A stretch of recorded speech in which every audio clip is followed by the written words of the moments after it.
Episode 25. Say something to me. Every time. Every time. Anytime we're in the 20s, that's what's going to happen. Well, we finally arrived at Deep Space Nine, one of the best episodes of the season, and now we're back to TNG after one of their best episodes of the season. I think we're in a very bad spot because you know what that means.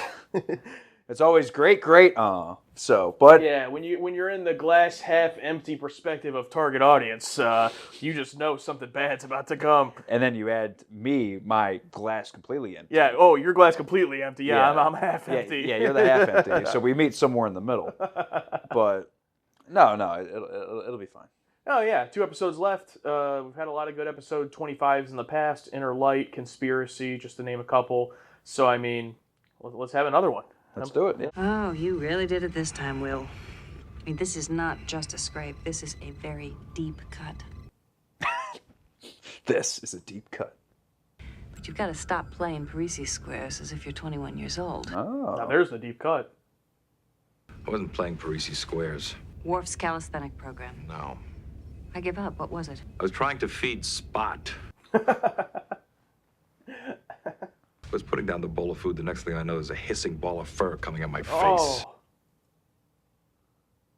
You know, you've just got to know how to handle them. Maybe you'd like to do it. I would be honored if I could. Commander Riker to the bridge. Oh, by the way, you'll need this.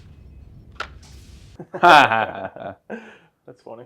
It is Romulan, sir. They claim they have suffered a complete engine failure. Power levels are dropping. Life support is failing. Mr. Worf? How long before we rendezvous with Captain Picard? He's not here either. Approximately 13 hours. Oh no. These two in charge together? That's why he was considering it, firing. Commander Data, Mr. LaForge, Counselor Troy, and I, Well, okay. after attending a 3-day conference on the psychological effects of long-term. Oh, they went to a TED Talk. This Katarian walks up to me and says, I'm doing a thesis on interspecies mating rituals. Oh my God. Care to join me in some empirical research? That's a very good impression of Dr. Mazan. How did you know? He's notorious, but he really is an expert on interspecies mating practices. What? Did you help him with his research, Counselor? Absolutely not. I thought it was a topic you were interested in. He gathered 200 scientists from all over the Federation, and all he did was put us to sleep. I have a memory record of the entire lecture, Counselor. I could repeat the portions you missed if No, you... thank you, David. Dr. Fassbinder gave an hour-long dissertation on the ionization effect of warp nacelles I like Picard taking Geordi's cup for him. before he realized that the topic was supposed to be psychology. He just kept talking in one long, incredibly unbroken sentence. Well, I had a great... Data doesn't get any of this. I actually had an opportunity to touch a plasma field. Really? What was it like? Oh, it was incredible. It was warm and there was this amazing tingling sensation that...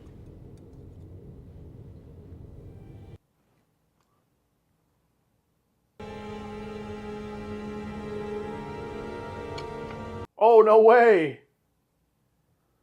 Data?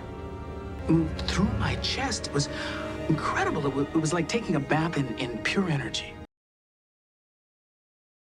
Counselor, is there something wrong? I'm not sure. To Picard, did it look like she just glitched and then was standing? Yeah. Oh, man. That's an interesting one. Yeah. That's probably one of my favorite scenes of the whole series, honestly. That's pretty good. Just 4 characters talking about some bullshit. Timescape. My memory record does not indicate a pause or disruption during that time period. My internal chronometer and the ship's computer are both perfectly synchronized. Oh, wow. There does not appear to be a temporal discrepancy. Data, let's run a ship-wide diagnostic. Hey. Let's go through all this again. You were Hey, saying Adam Nimoy. I was empathically aware of you right up to the moment when you froze, and then it all stopped. Oh, call back to... Oh, the calming thing. Yeah. Maybe it was my imagination. There were moments in that lecture hall when I thought time was standing still there, too. That's fair. Oh, there is another possibility, Counselor. You might be high. This could be nothing more than What happened? You were motionless for 3 minutes, 11 seconds. It appears to be the same effect that you described in ours. Do you remember anything? What? Tell Commander Riker to meet us at the rendezvous point as soon as possible. Have him scan the region for temporal anomalies. Are they all going to freeze one at a time here? Captain, may I see you? He was just there. How'd he get over there so fast? Maybe it wasn't. I mean, they're on a shuttle. Yeah. Not that big. Increase speed to the rendezvous coordinates. Aye, sir. Whoa. Honestly, didn't know a shuttle could go into warp. But I guess as long as it has warp nacelles, right? Yeah. Report! Starboard nacelle just cut out. According to the plasma conversion sensor, the starboard engine has been in continuous operation for 47 days. Must be malfunctioning. I'll check the fuel consumption logs. Yeah, how could they have had the fuel? Oh my gosh. So you think this has been happening? And they've been in this time anomaly for that fucking long? It has to be. But I don't understand how they didn't run out of fuel. Fruits rot.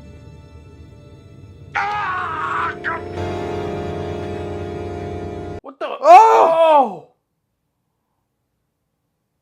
It happened when I reached for the bowl of fruit. Oh, jeez. Within each disturbance, it appears that time is moving at a different rate. It's almost as if something has shattered the space-time continuum. So these fragments either are all manipulating space-time in a different way, so if it comes into contact with people, it'll age or stop time, depending on what it is. But it also has to do with the Romulans, right? Unless the Romulans also fell victim to it. Oh, maybe. There she is. My God.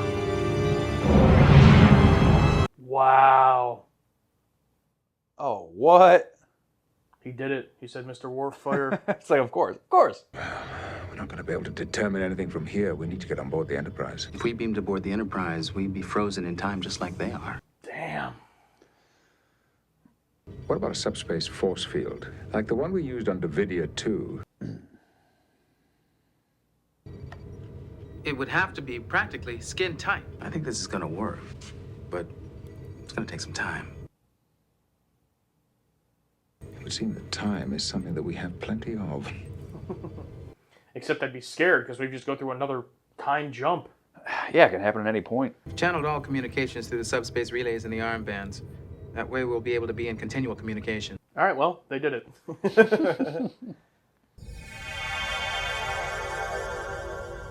Whoa! Classic Riker.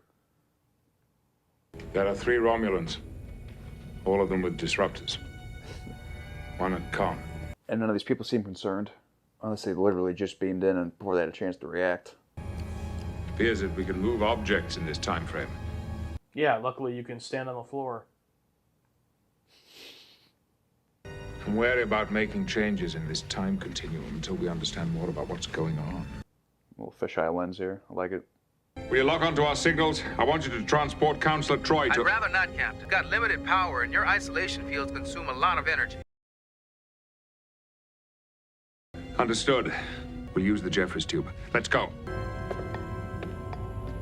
These ladders, man, they're really using them a lot this season. They must have built them, and they're like, guys, we got to We got to do something with these ladders. Yeah. Oh, no. Oh, what?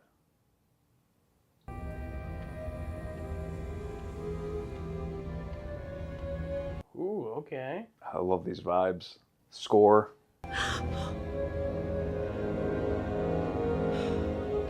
great still acting from everyone so far. Yeah. She just blanks.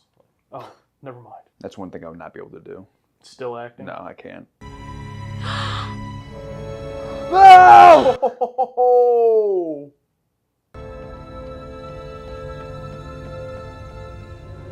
Oh, no. Classic Romulan. Just like in the Next Phase episode. That reveal was also good. Not quite as good as the Next Phase. Yeah. I think if we stuck a little bit more time on her face and then doing it, I think it was a little quick. Or if it follows Troy and the camera comes back in. Oh, yeah. Let's give Adam a call. Hey. Adam, good job, but... Oh, that fucking dweeb. Oh, I'm a Romulan. Did you know I'm a Romulan? You don't seem very concerned there, Worf. What are we doing transporting Romulans on board the ship in the middle of a battle? Yeah, good point. Dr. Crusher has been hit by a disruptor blast at point-blank range. If time returns to normal, I don't see how she can survive. Go ahead, Mr. Data. Please come to engineering immediately. It is urgent. Damn. Just like another problem to throw into it. Hey, how do they get out of this situation? Yeah. They're going to have to rewind time. And then what's going on in here? What's the next problem? What's the problem, Mr. Data? Captain, I believe I found the cause of the power surge. There is a warp core breach in progress. Oh. It's got to be probably the worst thing that could happen, I would imagine. Yeah. I thought the time was suspended on this ship. We were incorrect, sir. I have determined that time is moving forward at an infinitesimal rate. Our initial conclusion was based on our observations of the crew. A warp core breach moves at a much faster rate. So right now they're just zipping by. Yeah. The answer to that question may...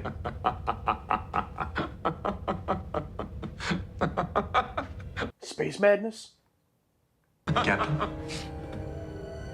You drew a smiley face. Why'd you do that?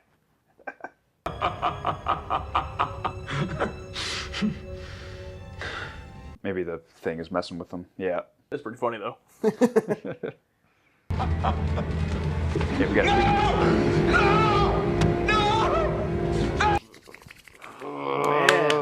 We got Beverly getting killed, a warp core breach. It's like, what are you going to do? The neurophysical stress must have been overwhelming.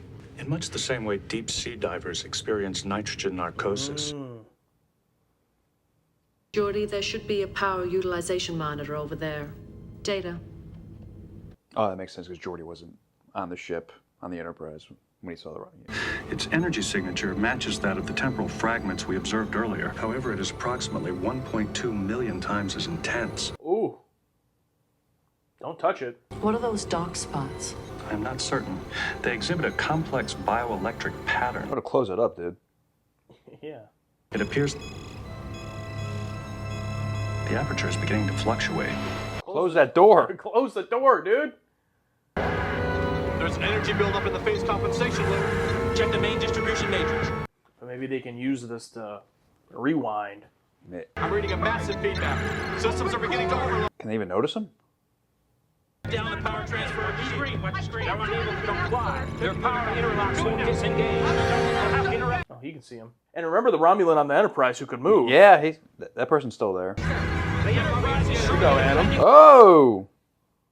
That makes sense. What the fuck? Well.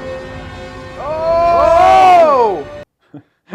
Not this time. And it makes sense for the Romulans to be involved in this after the next phase, because they were messing with shit like this. Something's not right here. Was this man always standing right here? Oh! Damn. He's in neural shock.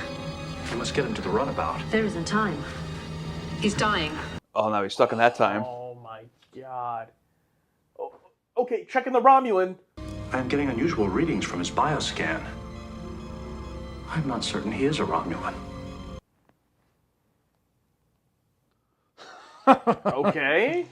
Oh, brother, what is going on? Dude, this has to be one of those episodes where watching it a second time would be so different because, like... Mr. Data, you said that you found organic matter in the temporal aperture. Correct, sir. I'd like to take a closer look at those readings. So you think this one and the one aboard the Enterprise are this different species? Maybe. They appear to contain some sort of energy patterns. Can you isolate one of them and magnify? Zoom and enhance. Must save. No. Yeah, that's not a Romulan. This body is not mine. It was necessary to assume it, to exist in your time. Did you attack the Enterprise? Yes. Had to stop power transfer. Are there any others like you here? One other. Do you know where he is? Damn, okay. Well, Shit. disappeared into nothingness. Ugh. It's obviously got to be that other Romulan on the Enterprise, Yeah, right? yeah. How about how they basically just killed off Geordi?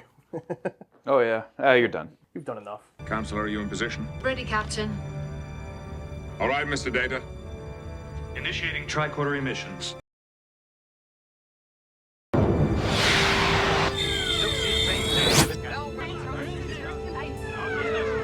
Nice. Yeah, that was good. Captain. Go ahead, Mr. Data. Very nice. Be ready to stop the power transfer, Mr. Data. Aye, sir. Oh, they're talking backwards.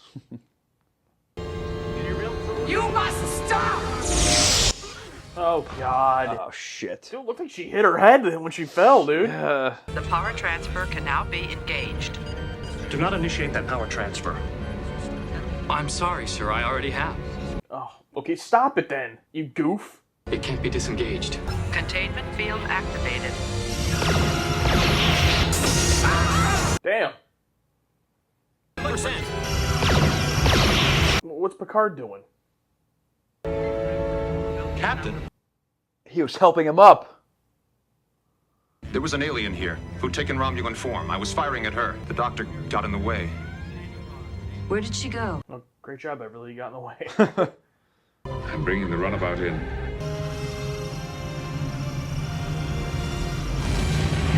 Oh, destroy the runabout. Nice. Mr. Data? Did it also destroy the Romulan ship? Judging from the residual temporal fluctuations, I believe they've returned to their own time continuum. Captain? It's going to take a little time to explain, number one. That's good. That's good. A little time, yeah. That could have even been a TOS laugh on the bridge ending moment, but still got one more. Wait, I mean, some of those Romulans had to be lost on that ship. No, it put them back in their time or whatever. I don't know. Listen, man, I'm not smart. Okay. Where's that cat of yours? Sorry, sleeping, sir. Why do you ask? Where's that cat?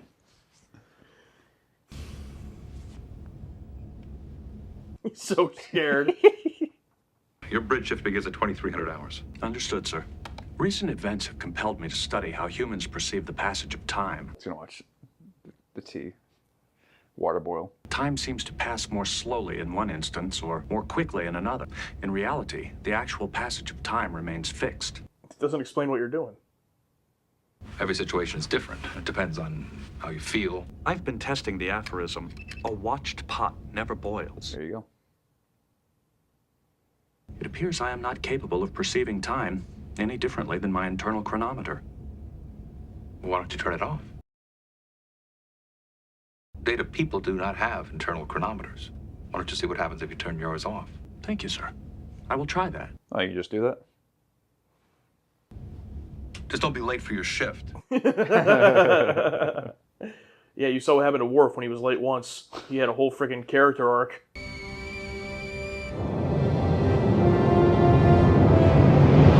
Nice cute ending. That was, yeah. Nice cute ending. But yeah, I would imagine Data could probably turn off any of his functions if he wanted to. Oh, yeah, yeah. Just turn them all off. Anything that makes you not human. Well, well, well. I guess all good things don't come to an end. Just like a Disney IP, I always keep coming back and back. Because the love of garbage, cheap, low-budget, wonderful horror will always be there.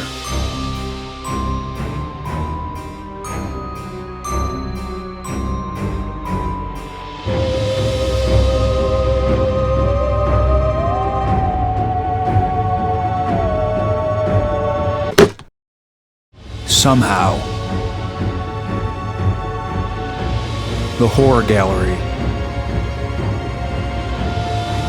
has returned. We just watched Timescape, the TNG penultimate episode of Season 6, and we're going to talk about it. But first, our whiteboard reactions. For me, I thought Timescape was a high-key banger. Well, I said, I'm going to have to think about this. Oh, you got to put that video in there. I need a minute to think about this.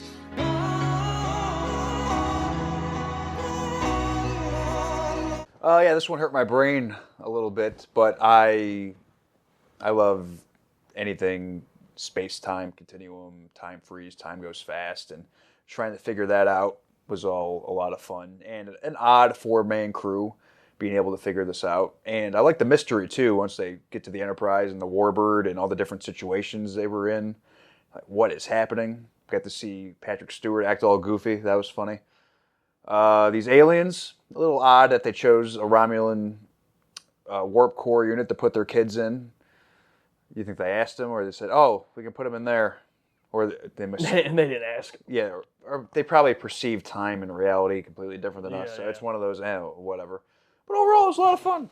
I thought this was like such a vintage, just like, this is a Star Trek episode. You know, like so many of them that I love are like, I recently at least in TNG, I've loved because they've given me something completely different that I would have never expected. But here, I mean, this could have been a TOS episode. I mean, in a good way, I'm saying. Like, it was just like your classic, like, time anomaly, Romulans, alien species, you know, it's like, this is a Star Trek episode through and through in a good way, and I really enjoyed it. I thought the execution was mostly good of this really good idea. The reason it didn't reach that next level for me is because I thought the ending was just a bit weak. Like, I thought the ending was just a bit expositional. Once they get the Romulan on the runabout and the alien starts, "Oh, we're aliens, and this is what we are, and this is why you're in this situation," and Data's like, "That must be why this," and Troy's like, "And that's why this happened." Yeah. It's not even necessarily bad. It's just like, okay, it's the expositional final act answer, and then the way they solve everything too. Like, once they're, you know, fixing everything, it was very just like dialogue, just like, okay, do this and do this. All right, we fixed it. You know, and again, not bad. It was still enjoyable, but it kept it from reaching that like holy shit level. But as far as just like your baseline Star Trek episode sci-fi, I really enjoyed it. Yeah, and you said it was very much like a TOS episode, and in a way, it kind of was. It already was a TOS episode. Yeah. Remember that?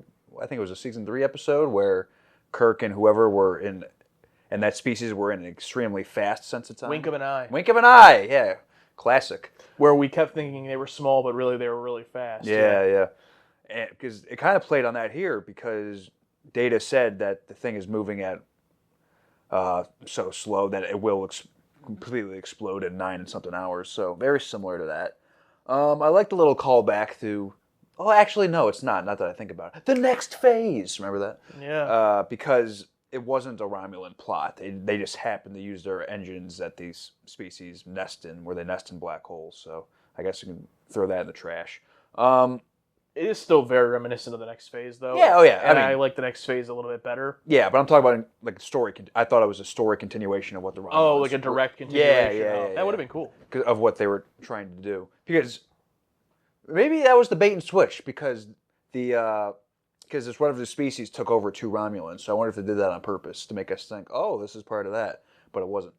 I guess start from the beginning here. I just love that dinner scene so much. All the little stuff. Everyone's so polite. Data wondering what the hell is going on. What are they talking about? Just the little details of Picard taking Geordi's cup and refilling it for him. I don't know why, but with him being the captain, and then it's like, almost as if they're all just friends there. Yeah. It's all, you know. Very human Yeah, scene, very human. Which is why Data feels so out of place and Yes. is confused, because he's, you know, not human. Because they just spent 3 days at this seminar weekend going to different things, and now they get to let their hair down, and, you know, they're wearing their uniforms, but they're not. Yeah. Let's just be They're people. just dudes. Let's just be Yeah. people here and Yeah. talk, including Troy. Just a dude. Dude yeah. is a gender-neutral term. Yeah, and she was great. They were all great doing their impressions of the people at the conferences, and it's so relatable, you know, when you go to this. I mean, I don't know how many you've been to, but like, I'm sure you can relate on the wrestling side as well. But like, for me, like professionally, you know, in the corporate world, you know, going to different stuff, and you know, just immediately when you get there, like, oh, this is all such bullshit. There's like all these people are all so full of themselves, you know. It's like so relatable. And then the quick, just like they're all having this fun moment, and then just when they all freeze, and Troy's like standing there, and you're like, oh, what's happening? And then a moment later, when she's talking, and then it just quickly cuts, and they're like, whoa, you were frozen for 3 minutes. A great way to kind of inch you into the story. Yeah. Adam Nimoy returning to direct. His first episode was Rascals, an episode we really enjoyed, but I didn't necessarily remember it for the direction. It was fine directed. Yeah. But here, I really liked a lot of the stuff. He did a lot of close-up shots, but from like a lower, tilted-up angle. He did a few neat things that I really liked. That different lens he was using when they beam over the Enterprise and everyone's frozen. Yes. That's that, not like a full fisheye, but that where it starts to wrap around the corners and everyone looks a bit, you know, like a wide-angle lens. Yeah, like everyone could say, like if they were up close to the camera, it looked like those '90s music videos. Yeah. Oh, that was wonderful. So I guess a little bit of a good example of nepotism. With Adam Nimoy. Nepotism Nimoy, yeah. Did you know he actually ended up marrying Terry Farrell, who plays Dax? In Really? real life, yeah. But now they're divorced, but they were married for a little bit. Oh. Also, Nana Visitor, Kira, and Dr. Bashir, their actors also got married and had kids. Are they still together? No, I think they're divorced too. But, well, it's Hollywood. Everyone divorces. Oh, yeah. I mean, that's just part of the game. But that is interesting. That is interesting. I'm not going to...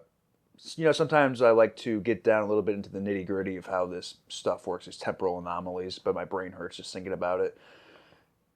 So the runabout was able to move, and they were able to shift around. In some areas it was going fast, some areas it was going slow, and because Enterprise didn't move, it was able to be stuck in time until Data opened up the thing, and that would cause it to go forward and then back. And then, yeah, so... But why did the Romulan ship just completely disappear at the end? There were still people on that ship. From my understanding, they said it put them back in their correct place and time. Did you think it would? It didn't disappear like it's gone. Like it's back in their... I thought it was like back in wherever they were. So wherever they were before this happened. Before any of this happened. Yeah, that's what I thought. Okay. But it just seemed very convenient. Yeah, and is this species, if they come in contact with anyone, is this what happens? Just a temporal anomaly happens? Like I don't know. I think it's only because they went into the Romulans' warp core thinking that it was a black hole of energy, but it was artificial and it didn't work.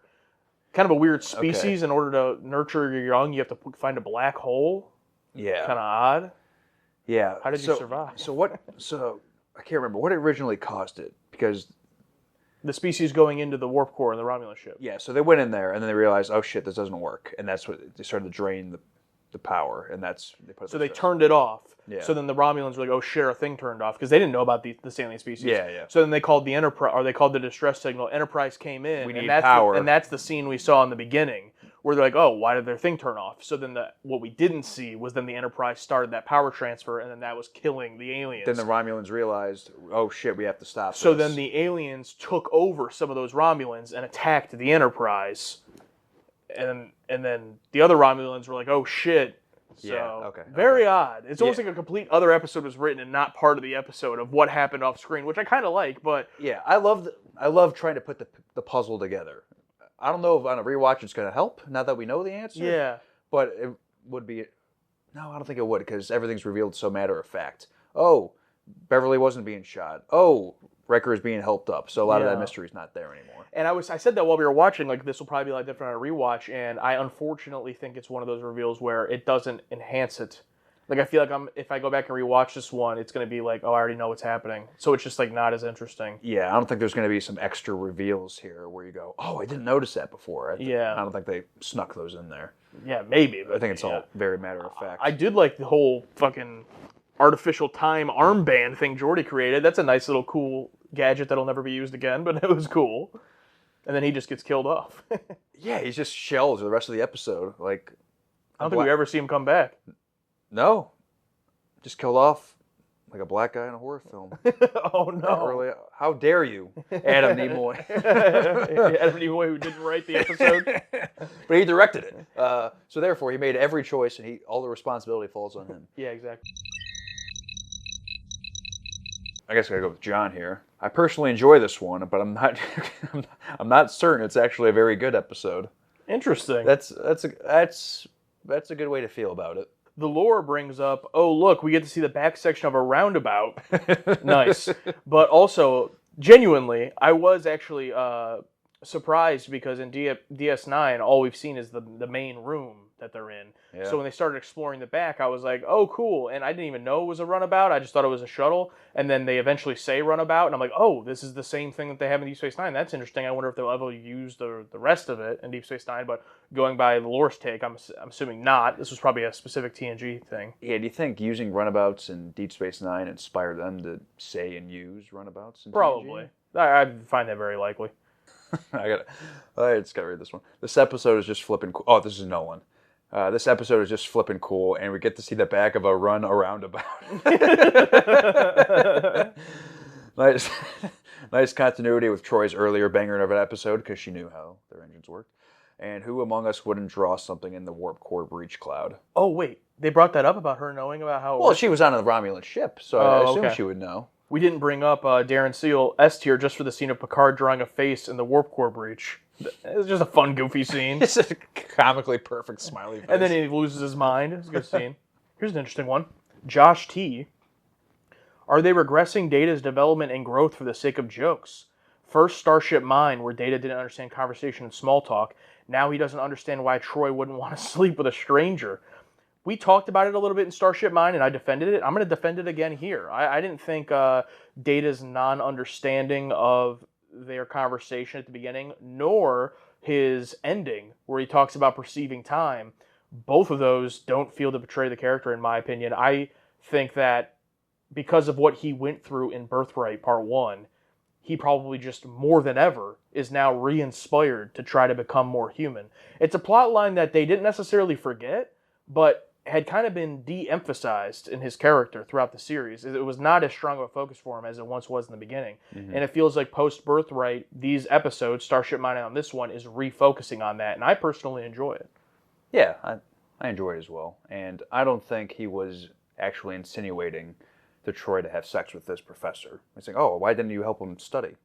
Yeah. I don't think... He didn't understand the innuendo. Yeah, I think he doesn't understand that the guy was just trying to sleep with Troy. Yeah. He thought he was being genuine in Troy's impression of him, which is why he doesn't understand why Troy's impression of him is funny. Yeah. Which is hilarious. Yeah, and him not understanding mockery, I guess in the Picard... was it Starship Mine? Yeah, we're just small talk. Yeah, the small talk, where he was mocking this guy, but he didn't know he was mocking him. Yeah. Right? He didn't know he was mocking him? Well, yeah, he wasn't trying. He was imitating him. Imitating him, but he didn't know he was mocking. Not in a mocking way.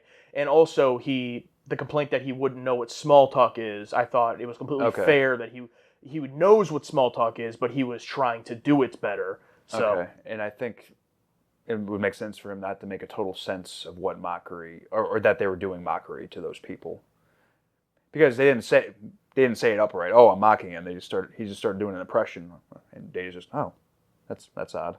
Shane Coombs says, it's a bit weird, but I think that in some ways this episode represents the peak of TNG. It's not the best episode by any means, maybe a B or B+, but something about it feels like, as a whole, it does a good job of representing the overall vibe or style that we tend to see in TNG during its peak stretch. I feel like I really agree with that. Yeah. And it's like not at all the best episode this season. I don't even know if it'll make my list here at the end, but it's just kind of like your typical season 6 episode of like, this is the baseline, and it's really good. Yeah. So, yeah. Oh, yeah, for sure. Has there been ones below this? Yes, but I think a lot of them have been at this really good and up level. Not many have gone too far below. Equiel. It's funny. We were talking recently about Deep Space Nine when we do this tier list soon. Like, oh, the whole season's just going to be C. As to where this one, I don't know how many will even fall into C and below.